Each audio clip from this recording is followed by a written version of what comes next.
Pag sinabing instant pagkain, ang akala ng marami, unhealthy agad dahil sa mga preservatives na madalas ilagay sa mga ito. Pero ibahin ang instant meals na dinevelop ng DOST Food and Nutrition Research Institute na less sodium at may sapat na sustansya. May bonus dessert pa. Tara, let's change the game!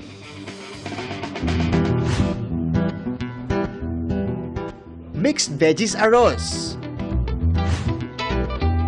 pork picadillo, at chicken puchero. Swak na swak sa breakfast, lunch at dinner. But make it ready to eat minus the hassle. Ang dating inaabot ng mahigit 30 minutes para maluto, now turned into instant rice meals na siksik pa rin sa micro at macronutrients. Narito na ang tatlong food variant ng Milusog. Nahandog ng DOST Food and Nutrition Research Institute.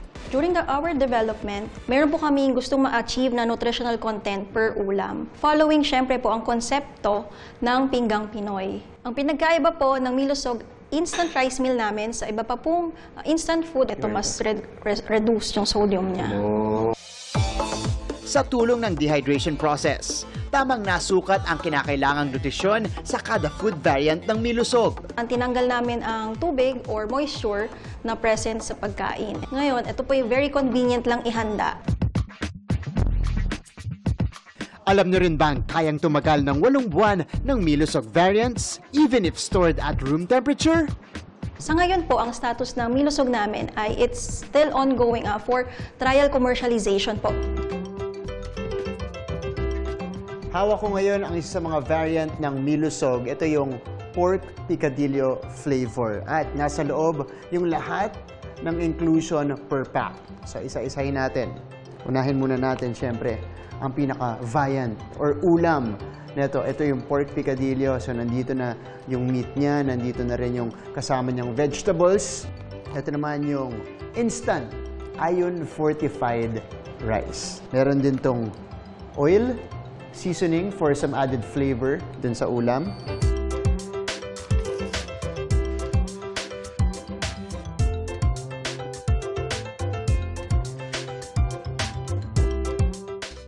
Sobrang dali lang ihanda ng mga Milusog meals at syempre hindi ako magpapahuling masubukan yan. O tara, kain na tayo.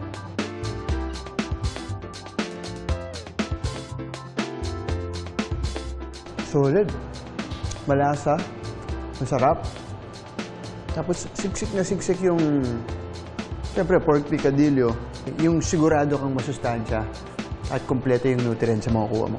So ito, yung dessert na kasama, ito, ready to eat na dried fruit. So in this case, papaya yung kasama dito sa pork picadillo. Mga kapuso, it's another game-changing innovation pagdating sa food sector na maaari niyong ihain sa iba't ibang sitwasyon. It's ready to eat, masustansya, at napakasarap pa. Para sa GMA Integrated News, ako si Martin Javier. Changing the game! Maging dito sa Metro Manila, may mga nagtipon bilang suporta kay Pastor Apollo Kibuloy na pinaaresto kaugnay sa iba't ibang kaso. Mula sa Liwasang Bonifacio sa Maynila, nakatutok live si Rafi Dima. Rafi? Mel, hanggang sa mga oras na ito ay nagpapatuloy nga itong pagkilos ng mga taga-suporta ng Kingdom of Jesus Christ dito sa Liwasang Bonifacio. Hanggang sa mga oras na ito ay tila hindi naman sila nababawasan. Ayon sa mga narito ay balak daw nilang manatili rito at susubukan na lang manghikayat na mas marami pang mga taga-suporta para ipanawagan ang anile hustisya para sa founder ng KOJC.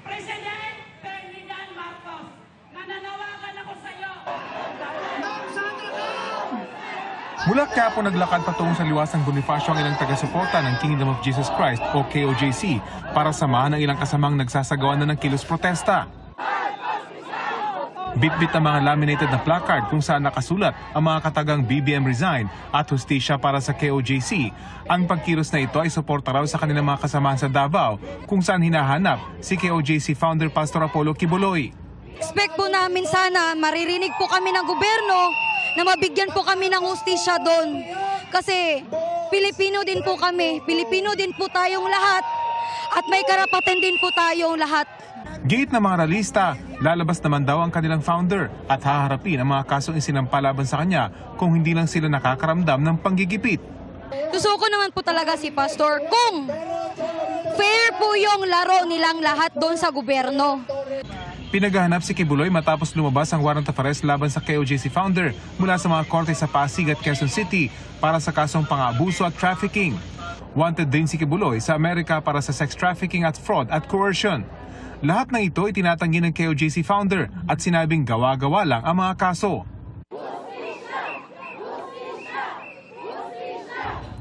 Bagamat wala daw mga leader ang kilos protesta, dumating ang dating tagapagsalita ng Administrasyong Duterte na si Attorney Harry Roque at maging si Sandra Cam. Hindi raw tama ang ginawang raid ng mga pulis sa KOJC compound sa Davao. Napakalawak na paglalabag sa karapatang pantao na ito bilang tagapagpatupad ng batas, dapat tinatawag niya atensyon ng mga kapulisan na dyan sa Davao. Dahil hindi naman nakakaabala sa trapiko, hinayaan lang ng mga pulis ang kilos protesta. Hindi pa raw masabi ng mga ralista kung hanggang anong oras sila mananatili rito. Mel, sinusubukan pa naming hingan ng reaksyon ang Palasyo ng Malacanang tungkol sa sari-saring mga akusasyon ay pinukol ng mga ralista tungkol sa First Family at sa iba't ibang miyembro ng gabinete. Pero nauna nang sinabi ni Executive Secretary Lucas Bersamin na walang halong politika ang ginawang aksyon ng PNP at hayaan na lang daw ang proseso ng batas na masunod. Yan pa rin ang latest mula dito sa Liwasang Bonifacio. Mel? Maraming salamat sa iyo, Rafi Tima. Sa kabila ng mga bangga at tama ng water cannon ng BRP Datu Sanday ng Bureau of Fisheries and Aquatic Resources nang harangin ng China Coast Guard malapit sa Skoda Shoal kahapon, nagawa pa rin nila ang misyon. Ito'y makapagbigay ng ayuda sa mga mangingisda sa West Philippine Sea. 2,000 litro ng krudo ang ipinagkaloob nila sa fishing boat Aaron Justin na mula Balayan, Batangas. Parang tayo pa ang inaano nila na nakapasok sa location na yun. Ate naman to. Kung sa sitwasyon yun, parang tayo pa ang nagnanakaw sa pangyayaring yan. Siyempre may pangamba po kayo sa sarili nyo na baka kung anong gawin nila. Hindi gaya dati na kahit anong gawin mo, pwede. Ang fishing boat Gemvir 2 ng San Jose Occidental, Mindoro, bukod sa krudo ay nabigyan din ng mainom na tubig mula sa BRP Datu Sanday. Nag-iingat daw ngayon ng Gemvir 2 dahil sa mga ikinikilos ng China, lalo sa Skoda Shoal. Nakakatakot din ho naman doon pumunta. Kaya sayang din, pag pumunta ka doon, tataboyin ka lang din. Wala rin ho, walang mangyari. Nakakatakot na rin kay isang ano lang, kahoy ang aming sasakyan, di ba? Ang fishing boat Jamaisel 3 ng Balayan, Batangas. Palapit pa lang sila sa Skoda Shoal noong Sabado ng gabi. Nilapitan na sila ng China Coast Guard at pinaalis, kaya di na raw nila nakawil ang mga isda sa payaw. Kung maaari lang po, aksyonan po naman ng gobyerno dahil kami po ang nahihirapan. Buhay na nga po sa malalaking alo ng aming sinasabana. Tapos pagdating pa dito sa mga China, buhay pa rin po. Tila nasugatan man matapos ang pagbangga at pang-water cannon ng China Coast Guard, babalik pa rin dito sa West Philippine Sea itong BRP Datu Sanday ng Bureau of Fisheries and Aquatic Resources para ipagpatuloy ang kanilang mandato na tulungan at pangalagaan ang kapakanan ng mga mangingisdang Pilipino. Mula rito sa West Philippine Sea, para sa GMA Integrated News, Ian Cruz nakatutok. 24 oras.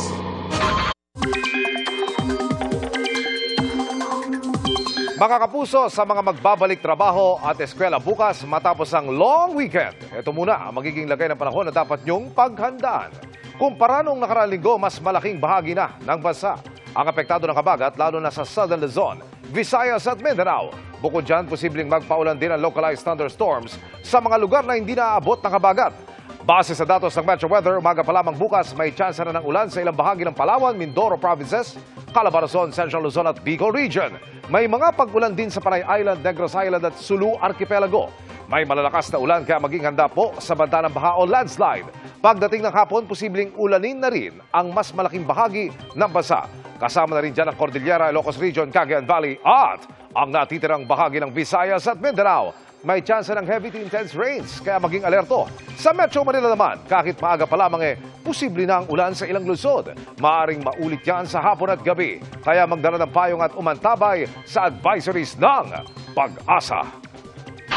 Muntik na namang may maipong tubig sa South Luzon Expressway dahil sa ulang dala ng thunderstorm.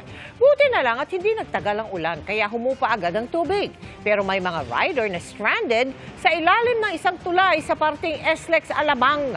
Kahapon, tumukod ang traffic sa bahaing parte ng Susana Heights sa bahagi ng Muntinlupa. Dahil sa tubig, isang lane lang ang passable sa mga sedan. Ayon sa Manila Toll Expressway, bumaha dahil nabarahan ng basura at lupa ang mga drainage. Dagdag nito, inalis naman agad ang bara sa drainage kaya balik normal ang trapiko matapos ang 3 oras. Para naman daw hindi maulit, nakikipag-ugnayan sila sa mga lokal na pamahalaan at mga negosyo para sa maintenance ng drainage. Kabilang ang regular na inspeksyon at paglilinis ng mga ito. Sinisilip ng ilang mambabatas ang naging pahayag ni dating presidential spokesperson Harry Roque na tila panawagang people power laban sa administrasyon nitong Biyernes. Maaari raw itong maging basehan ng muling pagpapakontempt sa kanya. At nakatutok si Darlene Kai. Hindi na po ito laban ng Duterte at Marcos. Ang laban po ngayon ay puwersa ng kadiliman laban sa puwersa ng kasamaan. Bahagi yan ng pahayag ni dating presidential spokesperson Harry Roque pagkalabas niya sa detention facility ng House of Representatives nitong Biyernes. Harassment umano ang pagpapakontempt sa kanya ng Quad Committee matapos silang malamang hindi totoo na may hearing siya sa Manila RTC kaya hindi siya nakadalo sa pagdinig sa batasan. Kaya panawagan ni Roque, people power.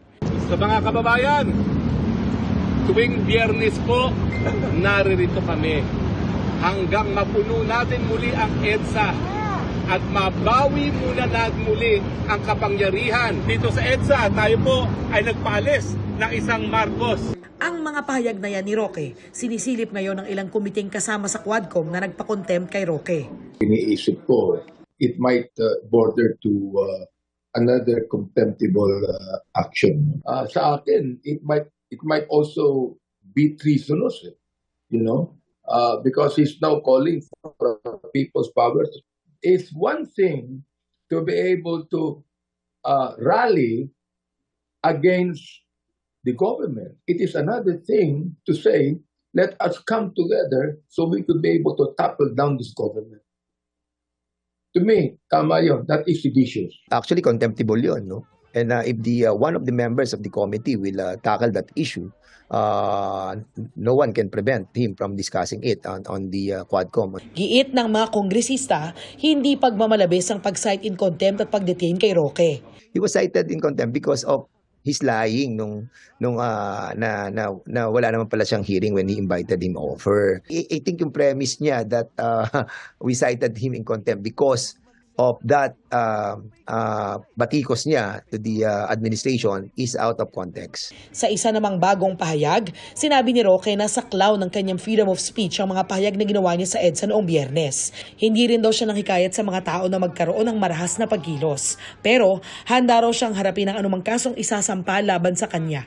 Para sa GMA Integrated News, Darlene Kai, nakatutok 24 oras. Philippines again. Tapos na kasi ang shooting ng highly anticipated reunion movie na Alden Richards at Catherine Bernardo na kinuhanan sa Canada. Makichika kay Aubrey Carampel. It's a wrap para sa cast ng Hello Love Again na natapos na ang shooting sa Calgary, Canada. Nag-post ang cast member na si Joros Gamboa ng mga litrato nila sa Instagram kasama sina Asia's multimedia star Alden Richards at Catherine Bernardo with director Kathy Garcia Sampana. Sa isang photo, mapapansing tila mugto ang mga mata ni Alden. Tanong tuloy ni Joros sa caption, "Ethan, bakit ka naman umiiyak?" Almost 1 month, nag-shoot ng Hello Love Goodbye sequel ang cast sa Canada, kung saan muling magtatagpo ang mga karakter ni Alden at Catherine as Ethan and Joy. Ang Hello Love Again ay collaboration ng Jimmy Pictures at Star Cinema na ipalalabas sa mga sinihan sa November 13. Habang nasa Canada, sinamantala na rin ni Alden ang pagkakataon para naman makapag-perform para sa Global Pinoys doon. Kabilang si Alden sa Taste of Manila leg ng Sparkle Goes to Canada show sa Toronto at sa Calgary. Nag-perform din siya sa Sparkle Goes to USA concert sa Anaheim at San Francisco sa California. Ngayong back in Manila na, magbabalik na rin si Alden sa taping ng Kapuso family drama na Pulang Araw. Aubrey Carampel, updated sa Showbiz Happenings. At yan ang mga buwan naman akong chika this Monday night. Ako po si Iya Arellano. Miss Mel, Miss Vicky, Emil. Thanks, Iya. Salamat sa iyo, Iya. Thank you, Iya. At yan ang mga balita ngayong Lunes. Ako po si Mel Tiangco. Ako naman po si Vicky Morales para sa mas malaking misyon. Para sa mas malawak na paglilingkod sa bayan, ako po si Emil Sumangil. Mula sa GMA Integrated News, ang News Authority ng Pilipino. Nakatuto kami 24 oras.